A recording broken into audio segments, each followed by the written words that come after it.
G'day guys, Clarky here. Welcome to League Lane with Dane, episode number 4. Today I am joined by our most popular guest. We've got Oliver from NRL, in my opinion. How you doing, man? I'm doing good. Beautiful. Obviously, we are leading up to Christmas. We're sipping a few 4X golds for this episode, and we've got a couple good little topics to chat about. First of all, because it's Christmas and it's the spirit of giving, we are going to give every single NRL team a nice little compliment. After that, we'll be talking about the upcoming World Cup Nines format, of course. Then we're going to move on to Oliver's ladder prediction and discuss that. Then we're going to go to my new favourite segment, Then Verse Now. But let's start off with our Christmas segment. I'm going to start us off with the Brisbane Broncos. My compliment to the Broncos this season is, I believe you guys have one of the brightest young forward packs in the competition. I mean, we're looking at Payne Haas, David Fafita, Jaden Sewer, and I'm sure there's more there. Even if we go past their forward pack, you know, Sean O'Sullivan, Katoni Staggs, there's a lot of great names there for the Broncos. So that is my compliment this Christmas season. Oliver, if you want to kick on with the Raiders there? Yeah, I've got the Canberra Raiders.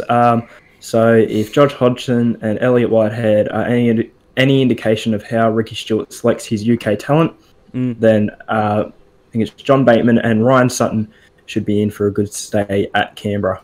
Definitely, and by all accounts, as we were discussing before in the Super League Facebook forums, they've got high raps on both those players. So I think, as you said, if Ricky knows how to pick them, then the Raiders could be in for a pretty good year. I'll move on to the Bulldogs now. And my compliment to you guys is Lachlan Lewis and Kieran Foran, in my opinion, do have a lot of potential in 2019. Now, they got a full preseason to work together, build that partnership and chemistry up. And we saw Lockie Lewis. He was one of the brightest young talents that came through towards the end of last year. And Kieran Foran, of course, former New Zealand representative player. We know what he's capable of. We know when he's on his game, he's one of the best halves in our game. So there is a bit of excitement there for the Bulldogs. Over to you for the Sharks now, Oliver. Got the Sharks here. Sean Bloody Johnson fits really well into that system. All the positions just work out. It just makes sense. It's a sign that makes sense. Brings that X factor to the Sharks. So my compliment to the Sharks, quite simply, is Sean Johnson. And I mean, with that signing, of course, Matt Moylan gets to move back to fullback now. I'm not sure if Moyser has particularly stated this is his favourite position, but in my opinion, at the Panthers, at least, I think he played his best footy at fullback as opposed to 5'8". Yeah, definitely. When he was in 5'8", he wasn't as good defensively. You know, he'd be an easy target for players to run at. He's better defending from the back than in the middle of the pack, where he is sort of one of the smaller guys, and you know, it was really hard for him to be a good defensive player in that position. Yeah, definitely agree. We're moving on to our team now. Now, the mighty Gold Coast Titans. Now, we both agreed on this. This is the best team we've ever fielded on the coast, and we're not just talking our top 17. If we're looking at depth, I think Burleigh Bears and Tweed Coast Seagulls, they're our feeder clubs. They're going to rank very, very highly in the Intrust Premiership, which is a reserve grade Q Cup. They're going to rank very high in there because it's going to be riddled with first-grade players because you simply just cannot fit the amount of talent we have, into our top 17. So this is the most depth we've ever had and the best field we've ever sided. Let's move over to the Manly Sea Eagles. Oliver, what can you tell the Manly fans? Manly have a solid starting forward pack, the likes of Mark DePauw, Adam Fanua-Blake, and Jake Trbojevic, just to name a couple there. Yeah. Also, Curtis Sirenen returning from injury there. And a player which I would say is pretty underrated, Api Coruscant. Would you rank him as one of the best hookers in our game? I mean, I don't see why you shouldn't. There's nothing really to suggest that he's been playing poor or anything. He's a solid hooker. So, yeah, I would put him sort of in the top half of starting hookers in the NRL. Yeah, definitely. Especially with, Adam Fanua-Blake, Mark DePauw. They're two bodies that know how to go forward. Their compass is broken. They only know one way, and that's north. And, Api Coruscant really benefits from their meters getting out of dummy half. Let's move on to the Melbourne Storm. Now, what I'll say for you Storm fans is, you might have lost Cooper Cronk the year before. You might have lost Billy Slater. There might only be one left, if not no one left from the big three, if Smith is not re-signed. But Craig Bellamy has a 50% chance of getting his team to the grand final. No other NRL coach has ever come close to that. That, of course, has coached over a couple of years. We're not talking a 1 or 2 year coach. No one's ever come close. So I think you could honestly field the under 15 Queanbeyan Blues side and Bellamy would get him in the top 8 somehow. That is my opinion. But finals is very likely for that Storm outfit, regardless of the loss of Billy Slater. Knights next, Oliver. Knights, rebuild complete. They really should be looking to make the top 8 in 2019. They've put all the pieces together. They've made some good signings in the off-season. They definitely should be competing. Probably, for me, not top 4, but definitely a top 8 spot in 2019. Yeah, my only question mark for the Knights, and don't get me wrong, I completely agree with what you just said, is how do they respond to the first season where they actually have some weight of expectancy on their shoulders? Yeah. This is the first year where, we're actually anticipating the Knights and expecting them to do good things. Whereas in previous years, it was the safest leg of your multi. You'd throw in whoever to beat the Knights and, it was a free leg in your multi pretty much for those of you out there that are gamblers. But even if you were just an NRL fan, you weren't that inclined to watch a Knights match because, there was no expectation for them to win. How they respond will really define their season. Now, next up, I've got the North Queensland Cowboys. Now, for me, personally, my opinion, but I would say this is the most powerful forward pack in the NRL. And if you don't agree with me there, I have to say this is the strongest forward pack the Cowboys have ever fielded during their entire existence of the NRL. And I'm sure you'd have to agree with that. Let's move on to a team that might be a little tough to compliment for some fans. But Oliver, what can you give us for the Parramatta Eels? Parramatta Eels have actually made some okay signings in the off-season. The likes of Sean Lane, the top try scorer for Manly last year. We've got Blake Ferguson, who had a really good attacking year in 2018 with the Sydney Roosters, a premiership winner.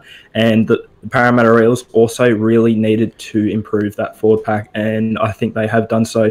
Bringing back Junior Paulo, also with Corey Norman leaving the Parramatta Eels, this allows Mitchell Moses to take back a little bit in control of the side. Obviously, there were talks of conflict between the two last season. So with Corey Norman out of the picture, hopefully this is a positive for Mitchell Moses to really grow his game and really take back control in the halves of the Parramatta Eels. You know what? I agree with absolutely everything you just said.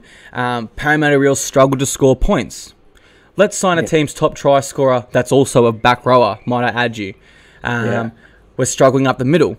Let's sign Junior Paulo. And from what I've seen with the interviews, he's smiling a lot more, laughing a lot more, and especially those Christmas ones. If you guys want to go have a quick look, you'll really notice that he looks a lot happier there. Blake Ferguson. Now, they missed Semi Radradra. Semi Radradra's best attribute was his finishing ability and ability to get in and make early meters. If we're looking at a player that emulated that or was similar to that in 2018, look no further than Blake Ferguson. And you also touched on Mitch Moses there, and I must say that with Corey Norman gone and Mitchell Moses playing for his future, that gives him every opportunity to stand up and, show why he was once considered part of the, big four. I will say, a lot of people didn't agree with that tag, but why he was a part of the big four at the West Tigers. Let's have a look at the Penrith Panthers now. What I can tell you, Penny Panthers fans, is you guys have the best depth of any NRL team. This isn't my opinion. Your SG Ball team is consistently in the finals. Your reserve grade is consistently in the finals. Your top 17 is probably second to the Roosters, but almost the best team in the NRL. When you factor in that depth, you guys should have a pretty good year. Let's move on to another team that should have a pretty good year. Oliver, next up is the South Sydney Rabbitohs. South Sydney Rabbitohs, well, South Sydney, the compliment I can give you is Wayne Bennett, just obviously on the career he's had. Got a couple of notes here on Wayne Bennett. I think he's got the most premierships in NRL history for a coach. 5 premierships ahead of second, I do believe. He's 4th in win percentages of all time, and he's been coaching for 32 years. So he's had a lot consecutive years, yes, and so that means he's had a lot of time because generally if you do coach for a while, you know, your win percentages aren't that good because you've been around for so long. You win some, you lose some. But, you know, for the fourth best win percentage of all time, coaching for 32 years, that really does say something about Wayne Bennett. Yeah, I mean, a lot of coaches, like, I mean, I'll point the example to Des Hasler. Eventually, their game plans get found out. Yeah. And it is the top elite coaches that continually develop their game plan. I remember Victor Radley commenting on the Locker Rooms podcast how Trent Robertson is a mastermind. He can develop his game plan and change it for every team. Well, Bennett's obviously done this. Like you said, in the NRL, if we're counting in every NRL coach now in the top 16, Bennett has 5 more premiership wins than any other active coach. I mean, his win percentage is 4th, despite some coaches, you know, only being around for 5 years, which gives them realistically a much greater chance of having a higher win percentage. So for Bennett to still be there, wow, that is a big coup for the Rabbitohs. Okay, one thing I actually do want to ask you before we move on to the Dragons. Yep. If you were in the Rabbitohs' shoes and realistically you could have kept Seibold, would you have kept the reigning Dally M Coach of the Year, who would be only going into his 2nd year, or would you have signed Wayne Bennett, the most experienced and winning coach in NRL history? Such a tough question, man. I'm going to have to leave that to you. That's right. I would probably keep Seibold, though. Obviously, they've had, you know, he's built something at the Rabbitohs. He's built a relationship with a lot of the players. We've only heard good things about Anthony Seibold from the South Sydney players, unlike possibly Wayne Bennett, of course, at the Broncos. We did hear at times that there was a bit of discontent in the locker room maybe with Wayne Bennett at the Broncos. However, we never heard that at South Sydney with Anthony Seibold. So, and of course, they did finish, I think it was about 3rd on the ladder. So I guess it also comes back to why fix something if it's not broke. I do apologise, just then I had to stand up. That's all right. My laptop was it came at low battery. I got it plugged in, as you can see, but bloody forgot to switch it down. So as you said, I mean, why fix something if it's not broke? I mean, it's a tough decision, and I think as a Rabbitohs fan, you have to be happy with either outcome. All right, let's have a look at the Dragons now. I'll cover the Dragons. Widdop to fullback. This is so exciting for me. We just touched on how great of a coach Wayne Bennett is still, sorry. And if you look at England, he's their coach. He shifted Widdop to fullback there, and he didn't look out of place. And whilst that is only one game, it was at an international level. You know, if one of the best coaches of all time sees Widdop's worth at fullback, I have to see his fullback worth there as fullback also. And more on that, it gives Hunt and Norman a chance to develop their halves partnership with Widdop like we gone come 2020. A whole year to establish their half combination. 2 Brisbane Broncos boys rejoining at the Dragons. I tell you what, I had to do a little burp there, but that's exciting time. 4Xs will do it to you, mate. You got to be careful. Let's have a look at the Sydney Roosters now, Oliver. Pretty easy side to compliment. What can you tell us? They should go back-to-back in 2019. Yeah, I mean, they lost Napa. They have Lindsay Collins coming through. They lost Blake Ferguson. They replaced him with England international winger Ryan Hall and former Australian winger Brett Morris. Don't forget about Angus Crichton. Angus Crichton. Hey, that forces Victor Radley back to the bench. Isn't that an exciting prospect? Imagine big Victor Radley about the 30th minute mark. Everyone's forwards are getting a little bit tired. And the hitman, Radley, comes on. And he's going to... I mean, if you thought he put some big hits in on 2018, then you got to be ready for 2019. He is going to kill someone. Just to...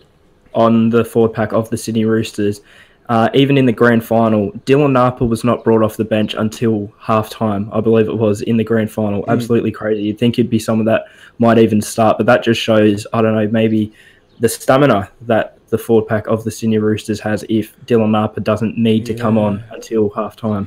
Especially in a grand final, like you'd think Napa being one of their more experienced forwards. I think anything less than a top 4 finish for me for the Sydney Roosters, something that really has to go wrong.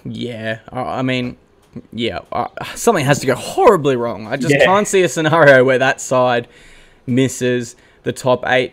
I've been doing my daily columns on the Roosters, actually, and one thing I did put down was player under pressure. And this might seem a little weird because he hasn't played a game for him yet, but Angus Crichton, obviously he forces Radley to the bench, who's done nothing wrong, and that's a big concern maybe for Roosters fans, but the price tag of $1 million is Angus Crichton, despite being a New South Wales Blues rep player, is he worth $1 million a year, considering his second row partner, Boyd Cordner, who captained New South Wales to win his side to the Premiership and Australia to a historic win over Tonga, is on, I think, half of that.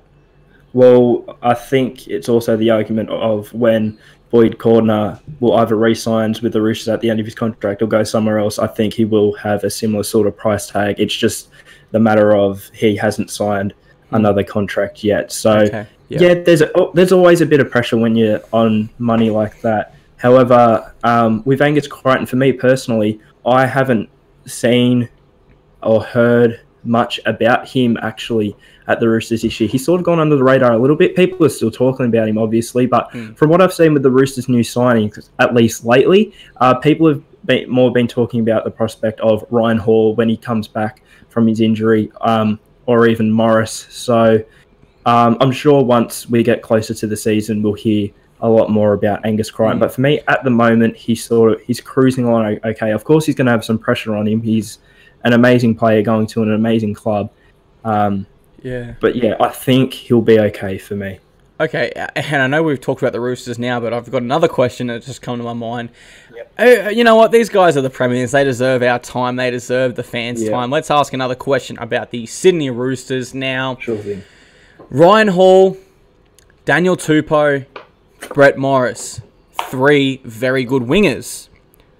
Only 2 wing spots in an NRL top 17. Now, for me, Tupou stays with Latrell, as that is an established connection, and we want to keep Latrell performing his best. We want to keep Latrell's morale high, and we want to keep developing him so that one day, potentially, he could become one of the best players ever. If what we saw last season was any indication of what he's capable of, then I truly believe that statement.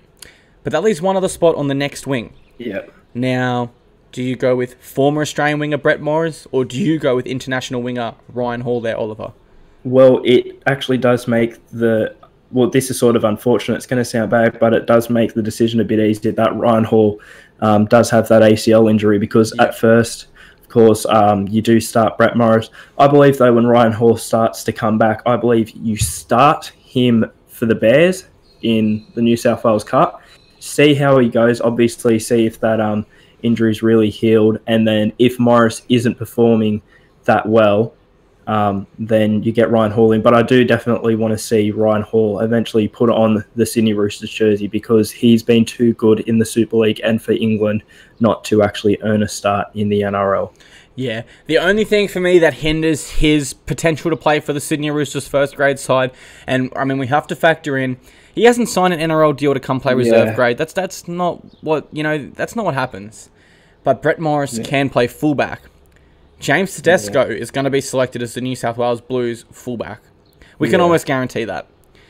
So, I mean, it does sort of make sense to get Morris in and around the squad, establish some connections with the other players, being that he is likely to shift to fullback during Origin time. And realistically, that is a crucial period of the year where you want to maintain your momentum despite losing rep players. Let's cross the ditch now, and the Warriors is our next squad. Now, I'm going to cover this one. So, for me, I know you Warriors fans are a bit angst. You're a bit, whoa, Sean Johnson's gone. What's going to happen? But you have a genuine chance to unveil the next superstar out of New Zealand with Johnson's departure. Now, hear me out. Mason Lino. How good did he look in first grade? Could he get a regular gig because of Johnson? No. Tui Lolohea. International half of Tonga. Could he get a run in the Warriors side? Yes. As a reserve winger. I mean, you guys, if the sort of talent that New Zealand is able to produce, the sort of young talent that comes out of that great country, if that is any indication of, who could be set to replace Sean Johnson, then for you guys, I can understand why you'd be a bit angst and a bit uneasy with the decision, but you have to understand you guys have a genuine chance to unveil the next superstar of our game. Would you agree with that, Oliver? Yeah, definitely. I know they have a couple of young halfbacks that are completely uncapped. Now, usually when you do have a young player that you are going to start, and apologies because I can't really think of their names off the top of my head. I know we have spoken about them before. Yeah, I know there's Chanel Tavita Harris. Yeah, Tavita Hayes Perham. I'm sorry if I'm pronouncing these names wrong, guys. And Adam Kieran, who I believe crossed over from the Panthers. Of those three, who do you think is most likely to fill? I would say 5'8" with Blake Green moving to halfback. Yeah. Who do you think is most likely, though? Adam Kieran. Agree. He's come from the Penrith, as he said. Penrith system, and who have Penrith been able to produce? Nathan Cleary, New South Wales Blues half already. Tyrone May, Samoan half. Jerome Luai, Samoan half. You know, the Penrith Panthers are probably one of the most professional systems you can come out of. Yeah. And I think he's probably the best chance, Adam Kieran that is, to partner Blake Green. Let's move on to our final NRL side, the West Tigers. Oliver, what can you tell the Tigers fans watching at home? You've got yourselves a great coach who possibly was a bit hard done by when he was let go by the South Sydney Rabbitohs. You've got Madge Maguire. I believe he's done some work over in England. I know he's been working with the NRL referees. So I think you might have even brought this up once before. He's going to be able to get the Tigers to dominate around the ruck. 100%. Because of the work that he has done with the referees, he can create game plans to sort of suit those type of situations.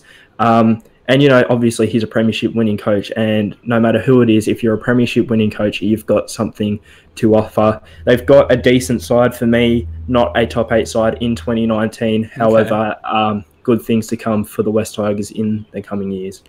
Yeah, I mean, he not just talking with his work with the referees, obviously that is going to help the West Tigers dominate the ruck. He's a coach. So he's told the referees, as a coach, this is what I tell my players, grab them here to slow down the play of the ball for a bit. And the referees have taken this all on board.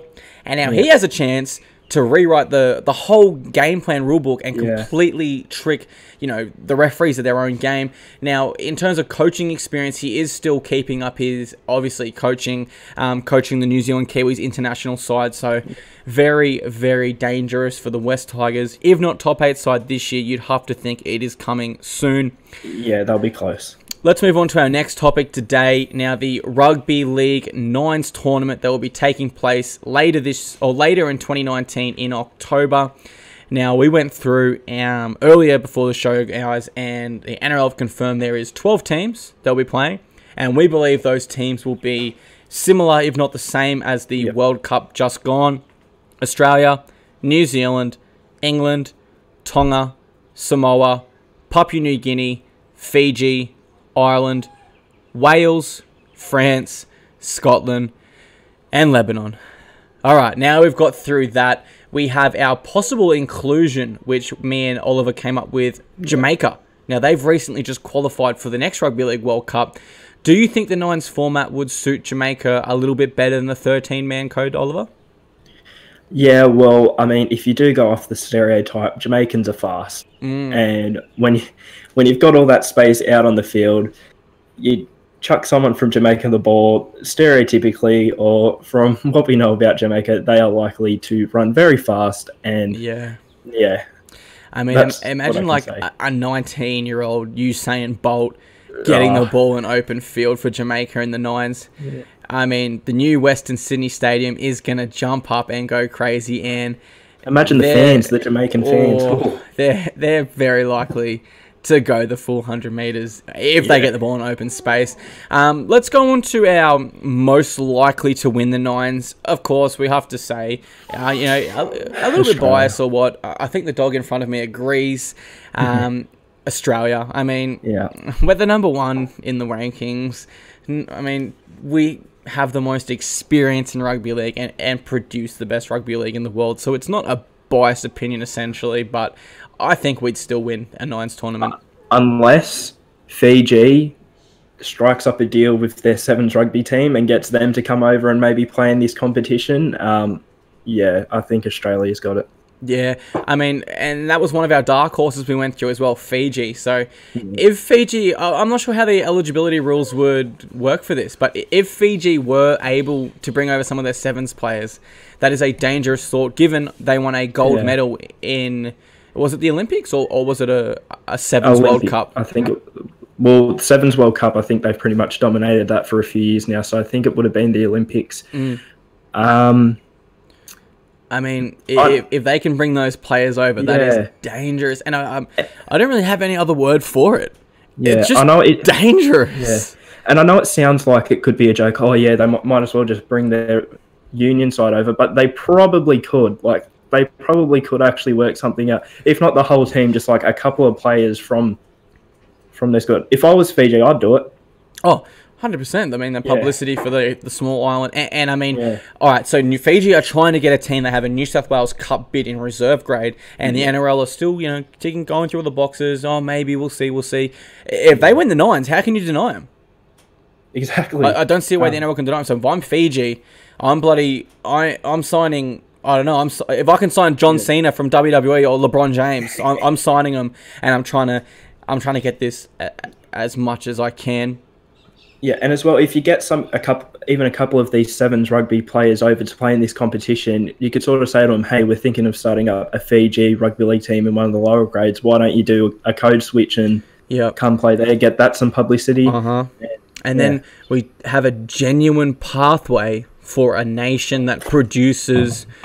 Not my opinion, guys. Well, okay, this is my opinion actually, but I'm sure you'll agree.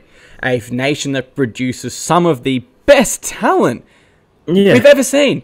Jared Hayne, Petro Sevenasiva, Wonga Blake, Semi Radradra, Suliasu Vunivalu.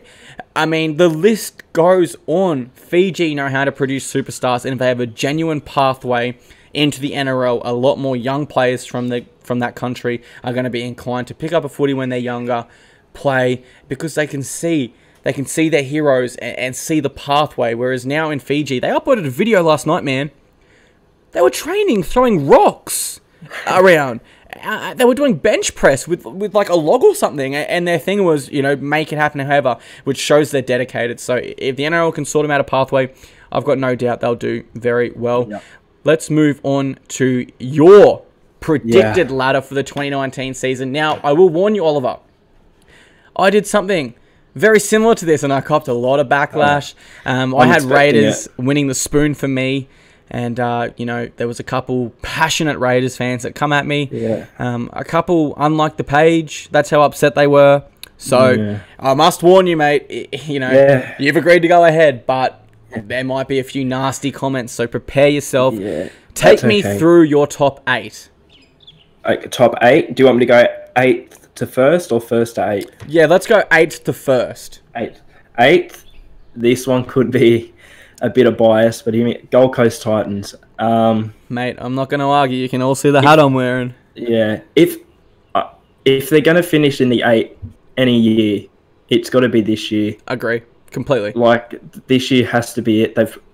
They've still got the majority of the same players, because that's the main thing the Titans needed, consistency, and they've just added, little bits here and there. They've added Tyrone Peachy, who's a utility player who can play a variety of positions. They've brought back Tyrone Roberts, who was really good in the Super League. Yep. Riley Jacks, who has played under Craig Bellamy.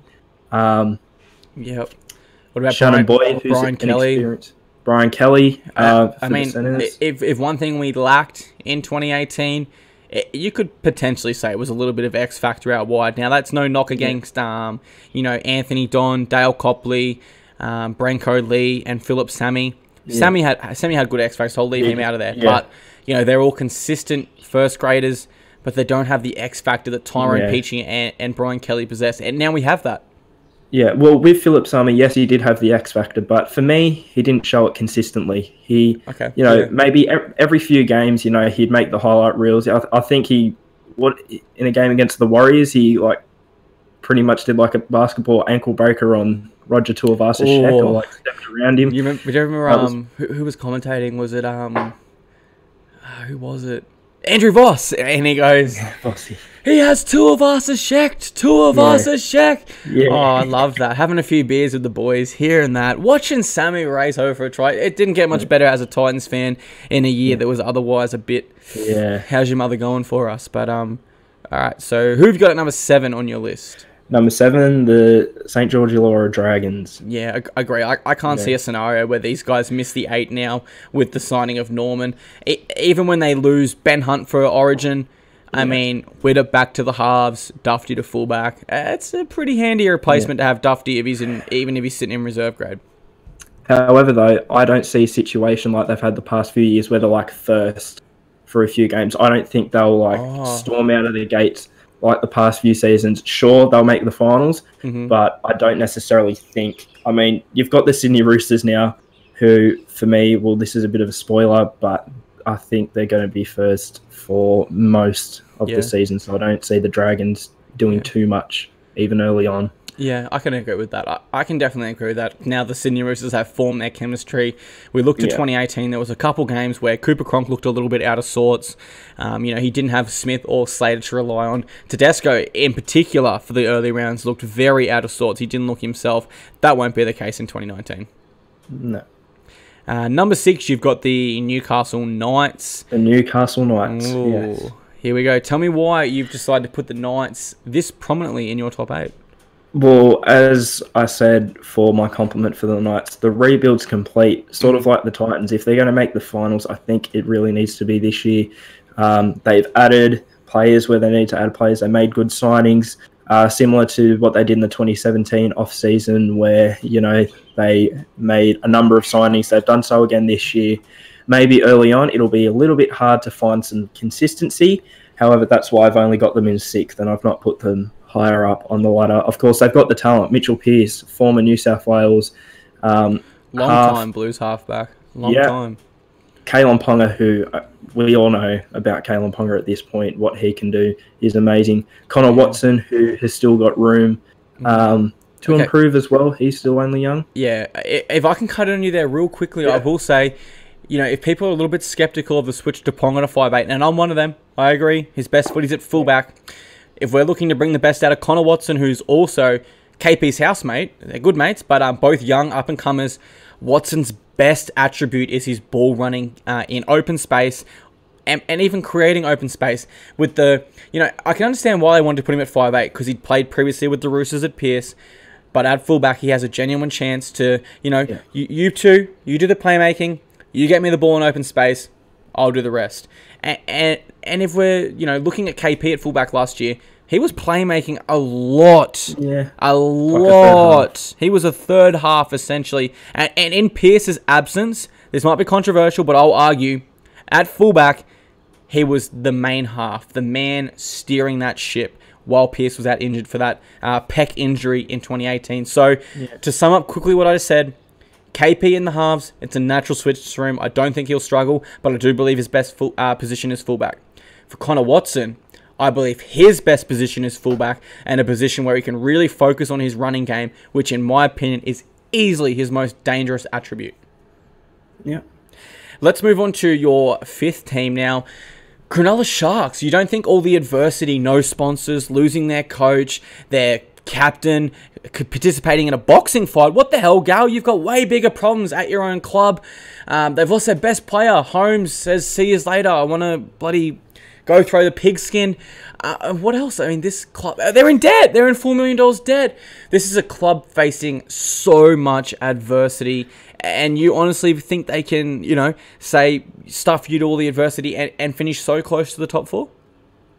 Eventually, they will. Probably not at the start. I'm going to agree. And at the start of 2018 as well, I don't think they got off the best start as well. Obviously, it was more on-field issues with them not knowing who to play at fullback and who to play in the halves. Yeah. But they got that sorted out. And then, obviously, they ended up having a really good season. I think it'll be a similar story this year.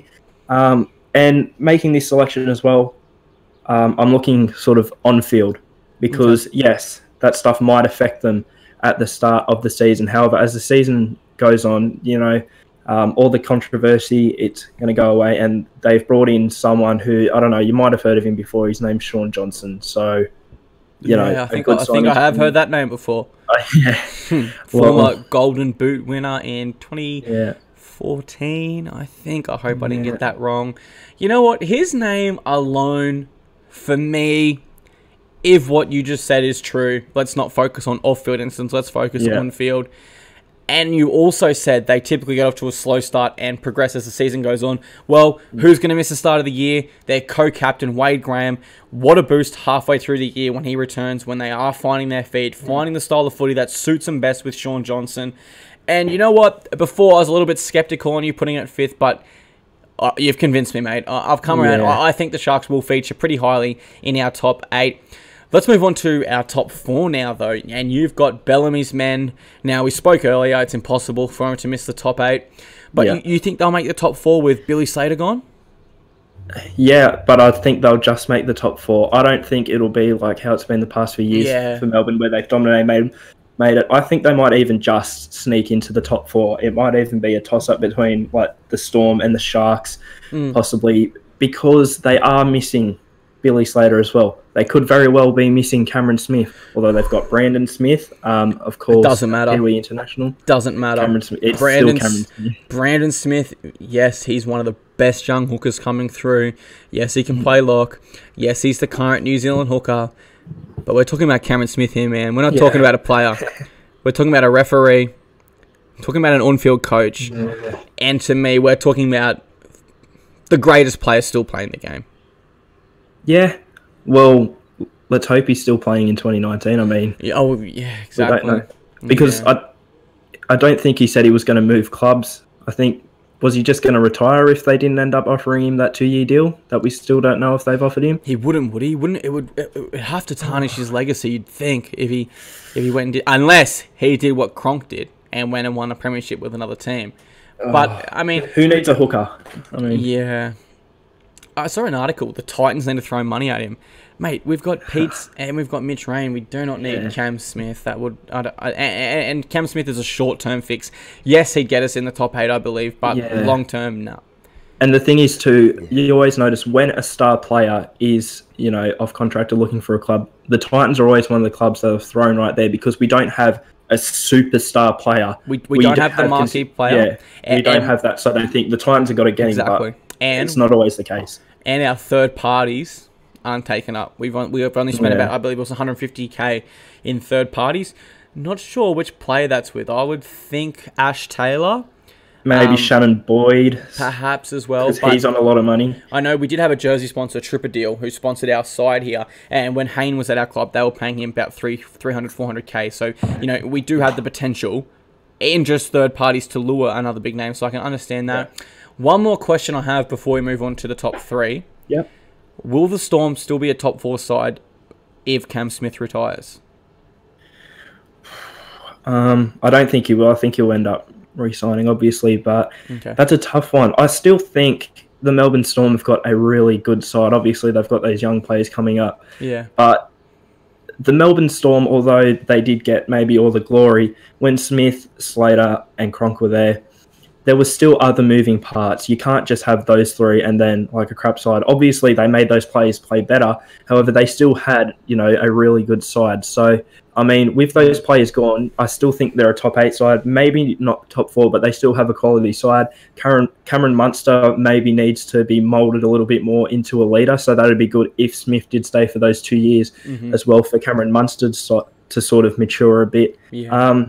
It's a tough one. We wouldn't know. They probably would miss out. Yep. But they'd still be a top 8 side, definitely. Yeah, I agree. Still top 8. And what you said on Munster has come out and actually said, man, I want to be a leader. I want to be the captain of the Melbourne Storm one day, which to me, it might seem unrealistic at this stage in his career to a lot of people, but to have that mindset from such a young age, knowing his captain, Cameron Smith, only has a couple years left, is a very mature response and a very selfless response.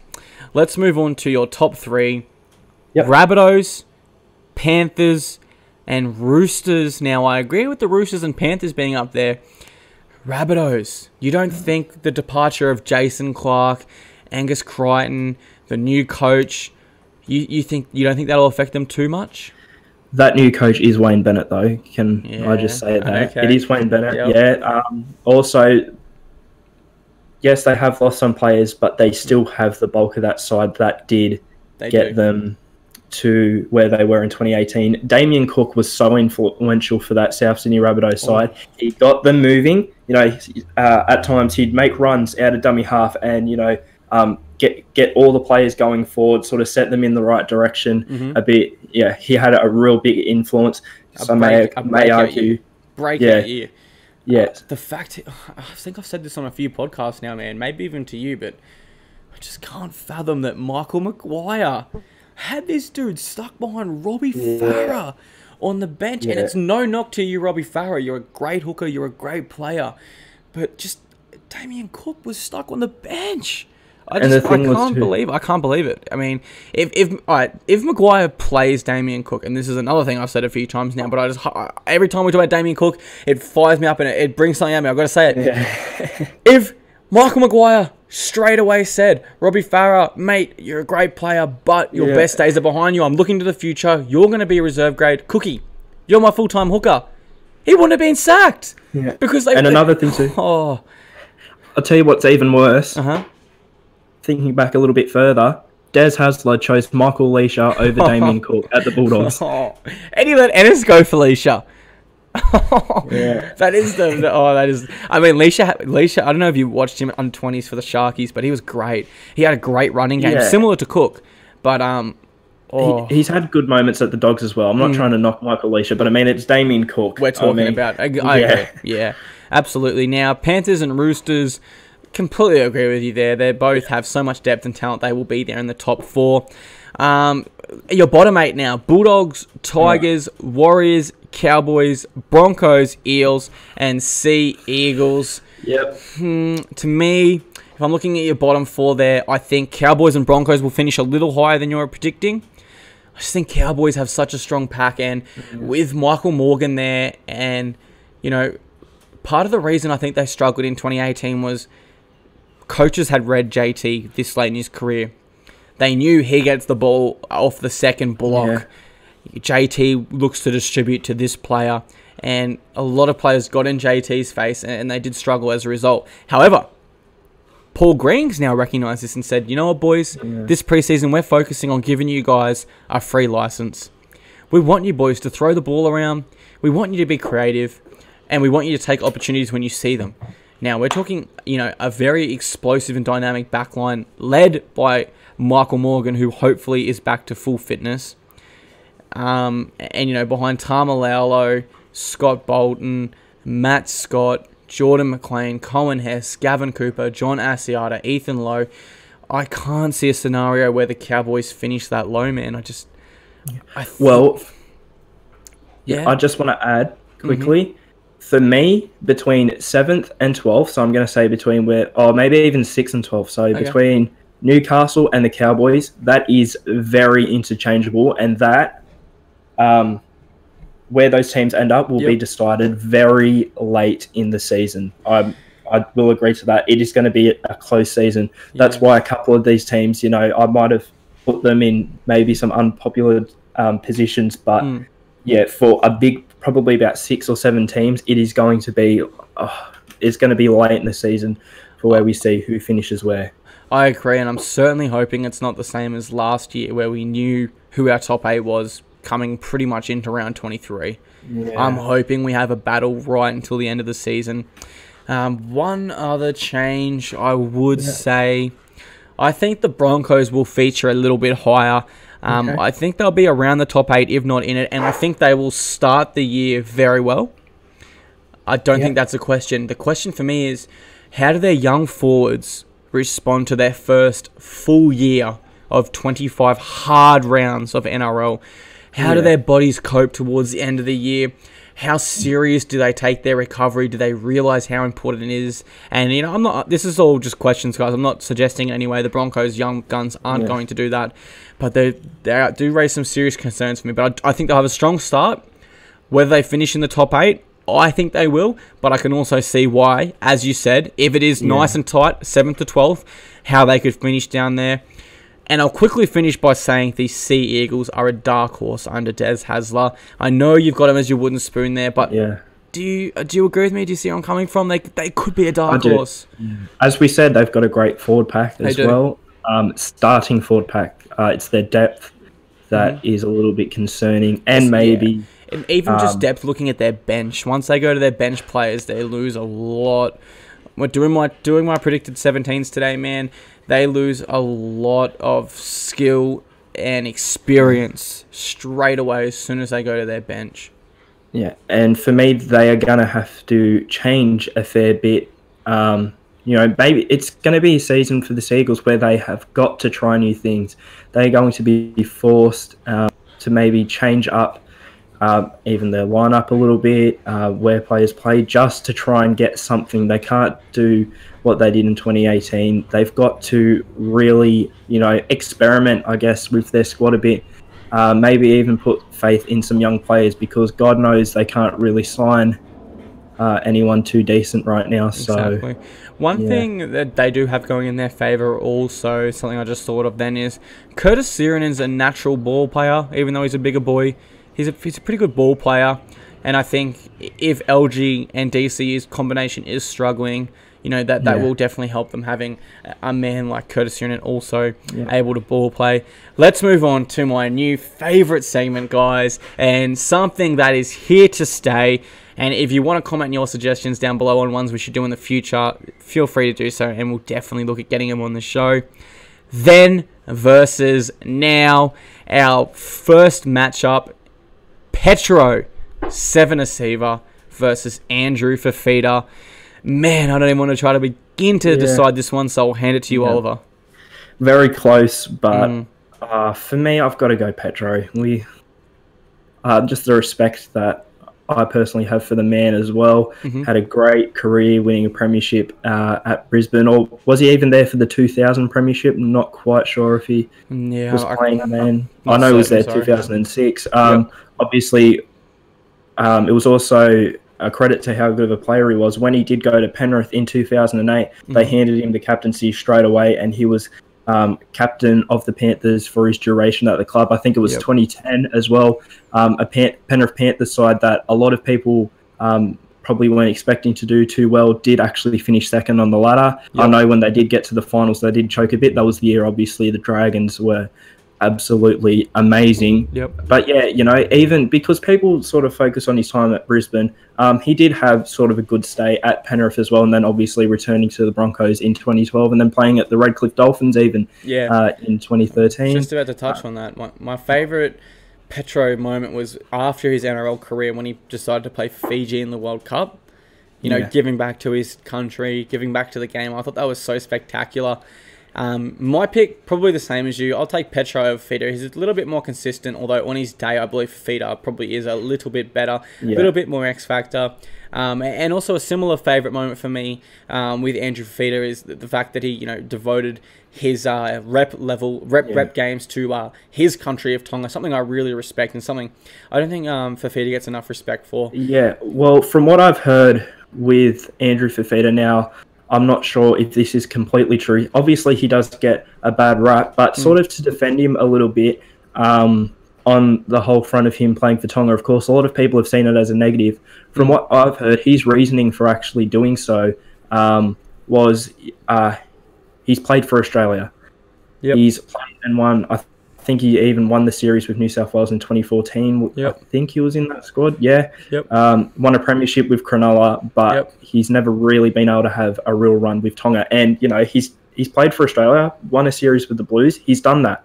He was looking for something else to do, and now he's a part of a Tonga side that is now a Tier 1 nation. And I dare say, if Fifita or Taumalolo weren't in that squad, they would not be a Tier 1 nation right now, and they would not be getting legions of fans to Mount Smart Stadium in New Zealand to face Australia. That whole stadium was literally just red. It was a sea of red. I've never seen anything like it. Never seen anything like it. Yeah, and it is because of players like Taumalolo, like Fifita. So that gesture from Fifita, obviously you said Petro Civoniceva was giving back to the game a bit, playing for Fiji in the World Cup in 2013. Fifita playing for Tonga is sort of giving back to the game in a different sort of way. Tonga trying to grow the game. Especially given he is in his prime, and prior to selecting Tonga in the World Cup, he was actually selected for Australia. So it's Yeah. there's no question he wouldn't have been selected for Australia. That's why he did it. No, he was selected for Australia, and he made the decision regardless. Our next then verse now. This is a tough one. We're talking about two versatile Indigenous Australians with truckloads of talent. Two Titans legends. Well, Former Panthers. I don't know where we can call Peachy a Titans legend yet, but I'm hoping we can. Panthers as well. I'm hoping we can. Exactly, both from the Panthers system. Hang on. And the Sharks. I think they might have literally just played for all the same clubs. Because Peachy was a Cronulla junior, wasn't he? Well, I know his uncle David Peachy played there. I think he might have played. Oh, he might have played the junior system for Cronulla. I'm not sure. I might just be saying that because David Peachy, but if you're correct, I think they've sort of had a similar rise. Yeah. Yeah. If what you're saying is correct, and they came through the same clubs and both ended up at a legendary club. Yeah, the greatest club of all time. If you look into the camera. Right around here. So who would you take, though? Would you take Prezi Campbell or would you take Tyrone Peachy? Right now, I think you've still got to go Preston Campbell because Tyrone Peachy's only sort of broken out, I guess you could say, in 2018, having a really good year there, debuting for New South Wales. He's still got a lot to prove. But, I mean, if he keeps going at the level he was playing, I hope he keeps going at that level because he's now a Gold Coast Titan. Then I think he might just trump Preston Campbell. And I mean, if he can be a part of a Gold Coast Titans premiership winning side, I mean, anyone who was a part of a Gold Coast Titans premiership winning side is going to go down in history because it is. I don't think many people at all are expecting the Titans to win a premiership anytime soon. Nope. But I think if you could be a part of that squad, I think, you know, from one maybe even to 20 named on the team sheet, you'd be something special, and Tyrone Peachy would definitely be one of the key players in that happening. Definitely. So, I think this is the year Peachy establishes himself as, I'm no longer a utility, guys. I'm a very good centre in the NRL, and I think he becomes one of our main attacking weapons where, you know, we utilise him a lot. Let's move on to our third then verse now. Two of the most powerful ball-running wingers we've ever seen in the NRL. The Beast, Manu Vatuvei versus Corey Oates. This is a really tough one. For me, Manu is probably a bit more of a stronger ball runner, but Oates is a better finisher. So, I don't know, man. I think Corey Oates just. What do you... Yeah, you agree? Yeah, I've got to say Corey Oates. I don't know, with Manu Vatuvei as well, he was a bit of a highlight reel as well. He got results and he was a great player for the Warriors. However, you know, he got points on the board, but... For 10 years straight. 10 years. He was the first NRL player to score 10 tries in 10 consecutive NRL seasons. That's, you know, a decade of pretty... I mean, if you score 10 tries a year... I mean, I think I scored 3 tries in like 13 years for the Almost Shearers. So, I mean... He's definitely got a better strike rate than me, but if you're scoring 10 tries for a decade straight consecutively, you're a pretty special player. And for me as well, Corey Oates just adds a little bit extra. The fact that he's had experience playing second row, he wants to play second row, so you know, he adds maybe a bit of power. You know, he's got something to prove. It's sort of a good thing that he does want to play second row because even while he's on the wing, he's going to be trying to prove that, you know, he could make it as a second role. He's going to want to show I can come in and I can have the early hit up in and I can be effective with that role, especially now he has a new coach where he could potentially be considered for the forward pack. If not, if he sticks on the wing, either Jack Bird, Jordan Kahu or Katoni Staggs is missing out on a backline spot, and they're three pretty good names. Our final then verse now, and this is a really hard one again. Do you go with Brett Comolli, Noddy, or do you go with the reigning Dally M halfback of the year, Brooksy, Luke Brooks? I got to go with Noddy on this one for now. Luke Brooks has only really sort of just come into his own in 2018. Definitely. If he can continue this consistency, he will be one of the best halves in the game. Well, he's reigning Dally M halfback of the year. So, you know, on paper, he is the best halfback in the game. On paper. That's not personally my opinion. Not sure whether that's yours or not. But you know, on paper, he is the best halfback in the game right now, but a legendary career for Noddy Comolli, a leader, especially when he was at Cronulla. He was the leader there. And of course, while he was at Cronulla, which is, I think what he'd be most remembered for in his career, just from me, they were sort of a consistent final side, and he was the leader of that side during there. So more influential, I guess you could say. Yeah, very, very good choice of words there. I definitely agree. Brooksy, as you said, is still coming into his own. Yes, on paper, he is the best halfback of the year in the NRL, at the moment. No, I don't necessarily agree with that, but that's the way the Dally M is, and that's the opinion of experts. I'm going to go with Noddy as well here. I think, as you said, Noddy was a little bit more influential and a little bit of a more established, consistent player, and that's not anything against Brooks. Brooks has the opportunity to prove me wrong, and as you say, he is very young and early into his career. All right, guys, that is all the topics we had today for League Lane with Dane. This was episode 4. Not sure if we're going to be doing it next Monday. That'll be New Year's Day. Unlikely, but we will be seeing you again in 2019. Guys, all my social medias are above me. Make sure you're following me on there. And, the best up-and-coming social media page for NRL, I've said this a few times now, is Oliver. He has daily polls. He has great content, and he's building a really good community there where it's not so much based around updates as my page is and has been built on last week's. His is more of a community, guys, where you have a chance to have your say, and exciting polls every day. Really good content, guys. I can't speak highly enough of Oliver, and if you are on Facebook or Instagram, I highly recommend you like and follow his page. You will not regret it. With that being said, guys, from me and Oliver, we both wish you all a very Merry Christmas and a Happy New Year. Thank you for being here. We hope you enjoyed the episode. And Oliver, I'm going to hand it over to you to sign off for 2018. Yeah, as Clarky said, that's NRL in my opinion on Facebook and on Instagram. Guys, thank you. It's been a great year for both me and Clarky, but 2019 is going to be even bigger for both of us. I can guarantee you that. So make sure you like Clarky's column on Facebook. You like NRL in my opinion on Facebook, because we've got some exciting stuff to come in the new year. Merry Christmas and have a Happy New Year, everyone. See you later. Cheers, guys.